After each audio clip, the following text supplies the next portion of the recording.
தஞ்சை மண்மனம். இன்னைக்கு நம்ம பார்க்க போகிறது ஃப்ளவர் ஆன் ப்ரீடிங் தான் பார்க்க போகிறோம்.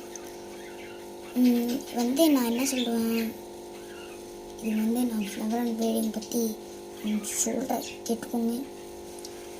நம்மளுக்கு தெரியாமல் நம்ம மீனி குட்டி போட்டுருந்துச்சுன்னா எப்படி இருக்கும்? நல்ல மூட்டை தான் ஆஃப் பண்ணுவது.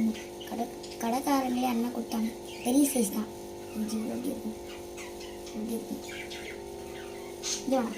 தெரியாது பார்த்தீங்களா? ஹம்பெல்லாம் கொஞ்சம் இன்னைக்கு வளர்ந்துருக்கு. இது நான் வச்சுக்கிறது மேலு. இங்கே இந்த ஹம்புக்கு பக்கத்தில் கோடு இருக்கும், அது கோடு இல்லை, அதனால என்னோடது மேலு. நீங்கள் ஃபீமேல் வச்சுருந்தீங்கன்னா அதில் கோடு போட்டிருக்கோம் அந்த ஹம்புக்கு மேலே. அதுக்கப்புறம் ஹம்புக்கு மேலே கோடு போட்டிருக்கோம், அது ஃபீமேல். நீங்கள் அதுக்கு பானை பிளேட் வைக்கணும். அந்த மாதிரி பிளேட்டு வச்சு நீங்கள் சமைக்கிற பிளேட்டு மாதிரி வச்சு பானை மாதிரி ஒரு பிளேட்டு மாதிரி. ஆனால் சிம்பிளில் எவ்வளோ சொன்னது பானை பிளேட் வைக்கணும், சிம்பிள் பிளேட்டு. அது வச்சுட்டா உங்களுக்கு எல்லாமே முடியும். ஃபீமேலு வச்சுக்க மேலு. இதுக்கு நான் என்ன ஃபுட்டு போடுறேன்னா இது வச்சுக்குவேன்.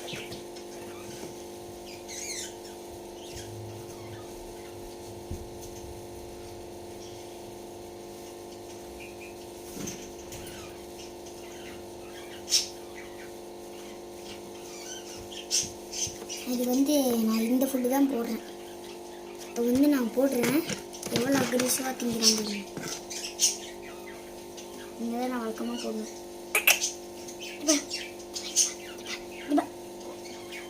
அதுக்கு நான் ஃபுட்டு போட்டுட்டேன், அதுதான் நான் போடல.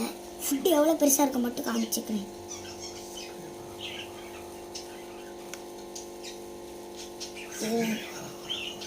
இது இவ்வளோ ஃபுட்டு தான் இருக்கும். சிரிப்பு தாங்க இல்லை இந்த பாருங்க, ஆனால் பெருசு தான். சிரிப்பு தாங்க இல்லை. இந்த பாருங்க, தெரியுதா?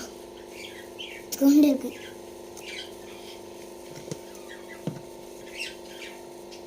எல்லாம் கொடுக்கணும், நல்லா மாட்டு மாட்டு தின்னுமா. நீங்கள் அமேசானில் இருக்கிற லெட்டரை மட்டும் உங்கள் இதில் எழுதி வச்சுக்கோங்க.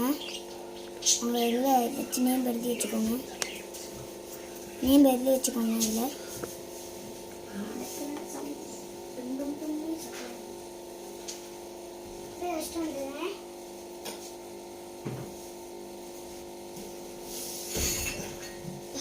கால் போயிடுச்சு. இந்த வீடியோ பிடிச்சிக்கலாமா இல்லையா அப்படின்னு சொல்லுங்க. நான் வீடியோ எடுக்கணும், அவ்வளோதான். இது இவனுக்கு நான் இவ்வளோ கான்செப்ட் கொடுத்துருக்கேன். இது ஸ்பேஸ் ப்ரீட் ஆகிருக்குன்னு நினச்சிருக்கேன். உங்களுக்கு நம்ம குட்டி மேனுக்கு ப்ரே பண்ணிக்கோங்க, ஏன்னா இவன் வளரணும். அது உங்கள் முன்னாடி நான் காட்டுவேன். இப்போ பாருங்க, போடுறான் பாருங்க. உங்களை நான் காட்டுவேன், கூடிய சீக்கிரத்தில் உங்களுக்கு காட்டுவேன். பாய்ன்னு சொல்ல மாட்டேன். இந்த மாதிரி லைக் மேலே டொயின்னு அந்த பட்டன் தட்டி விட்டு போயிருங்க.